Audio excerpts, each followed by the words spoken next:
Let's bring in Dr. Levi Garraway. He is Chief Medical Officer of the biotech companies Genentech and Roche that are working on developing treatments for COVID-19. Good afternoon, Dr. Garraway. Do you hear me? I do. Thank you for having me. You have some clinical trials underway, some of them, I believe, with a drug currently used for rheumatoid arthritis. Can you give us a situation report? Where are you in that process? Absolutely. So we have a clinical trial underway for a medicine called Actemra. And as you mentioned, that medicine was originally developed for example, rheumatoid arthritis. The reason for this, by the way, is that for patients with COVID-19 who develop problems, for example, the pneumonia that can cause respiratory failure and the need for intubation and even death, it's believed that part of the reason why that pneumonia happens, at least, is not the virus itself. It's not continued virus replication, but it's the immune response or the inflammatory response of the patient to the virus that becomes excessive. So the recognition of that led initially several investigators in China and then Italy to test the idea that Actemra, which was designed to inhibit that type of inflammation or in part that type of inflammation, the thought was maybe that would help patients with COVID-19 pneumonia. And so that led us eventually to start a clinical trial, a phase 3 clinical trial to test whether or not Actemra, together with standard of care in patients who are hospitalized with COVID-19 pneumonia, might benefit. So we initiated enrollment of that study in early April 3rd, actually, so we're actively enrolling.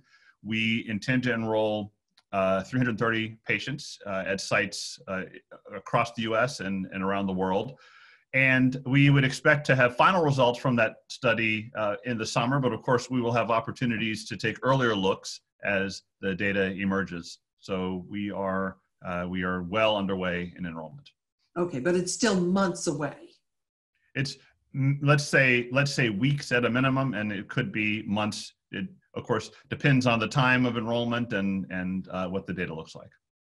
I'm curious, because this is a drug that is already in use for certain medical conditions. Is there the potential that there will be shortages for those people who are already using it if it indeed proves to be an effective therapy for COVID-19? Well, certainly for Actemra and actually all of our medicines, we've been mindful of the importance of supplying the world and maintaining that all through this. So we have taken aggressive steps, as you might imagine, to ensure that we will have enough supply, not just for the surge that could be needed if indeed this medicine proves effective and safe against COVID-19 pneumonia, but also to continue to supply our patients who have rheumatoid arthritis and other ailments that require use of Actemra. So this is obviously an area of top concern, but we have taken a number of steps to ensure supply for the world. I want to pivot from talking about therapies to talk for a minute about vaccines. As I understand it, there are no existing vaccines for any of the coronaviruses.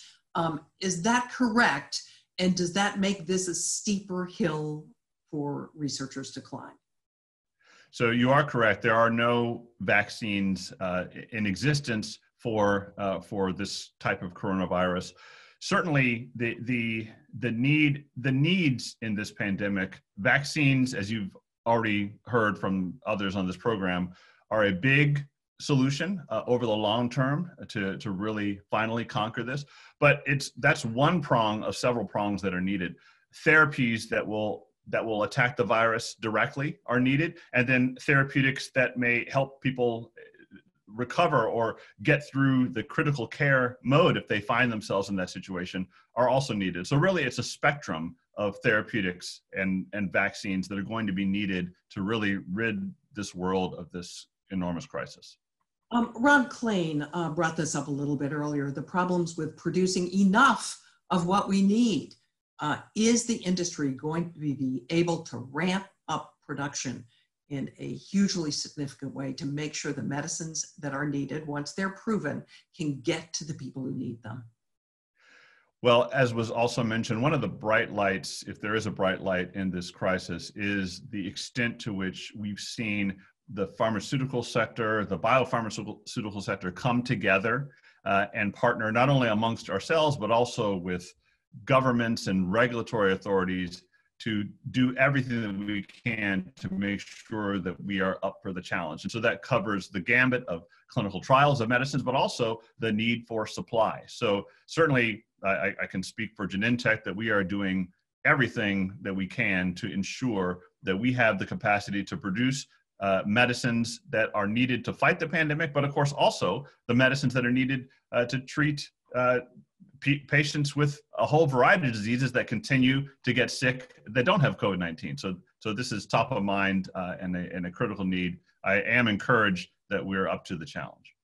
The pharmaceutical supply is largely dependent on ingredients that come from China, come from India. Are some of the therapies and vaccines that we're looking at now also going to be reliant on those countries? Are you convinced, if they are, that we're going to be able to get the supplies we need to produce? So as you point out, components for both therapeutics and vaccines typically are generated at sites around the world. So supplying any given country, whether it's the United States or any other country, for a pharmaceutical company, it's a global, it's an issue of global supply. So certainly this has been a critically important issue. We've engaged in conversations with our government and other key officials around the need to maintain the global supply chain in order to help patients not only in the U.S. but everywhere. And so it's a very important issue that we are paying a close attention to, and we expect that to be attended to certainly by the administration and elsewhere. Do you think it's a real possibility that those countries that hold the key ingredients or have the most production capacity will hold therapies and vaccines for themselves and their populations, as opposed to giving the rest of the world access? And might they be so expensive that only the very rich countries will be able to afford them, and poor communities and poor countries will be less able to do so? Yeah, there are two elements of that. One is about the supply of the medicines, and one is about the cost. Thus far, we have not seen any evidence that elements of the supply chain are being hung up because of stockpiling medicines for local use. And as I mentioned earlier, that flow is of course critical to make sure that local supplies are met. So thus far, we have not seen any evidence of that. The other side, of course, is the pricing, and certainly for us, coming back to, for example, our clinical trial of Actemra, job number one for us is to make sure that the medicine is indeed effective and safe in the setting of COVID-19. If indeed that turns out to be the case, we will do everything that we can to make sure that this medicine, and really any medicine, can be accessed by the world in a manner that is compatible with getting it out there and meeting the need, the global need. John Wayland has a question for us. He asked, during this crisis, when they talk about people with pre-existing conditions that make them more susceptible to a bad case of COVID-19, I've heard no discussion about smoking. Is data being gathered on whether someone is a smoker, and is smoking or vaping an issue with the coronavirus? Can you answer that one? Yeah, so as you might imagine, there is a lot of work happening around understanding the natural history of who are the patients that are most vulnerable to COVID-19, who are the patients that recover without much incident versus those that get much sicker. And there are a number of potential risk factors that have been recognized. The data, it's still early days, so it's difficult to comment with precision on a specific kind of risk factor, but certainly it's well recognized that there are pre-existing conditions, lung conditions, cardiovascular conditions that have correlated with worse outcomes. So certainly we'll be paying very close attention to that as more data emerges. And another quick question, Kelly Russell asked, it seems like there are two paths: suppress the immune system, or number two, boost the immune system. Are there studies on the latter?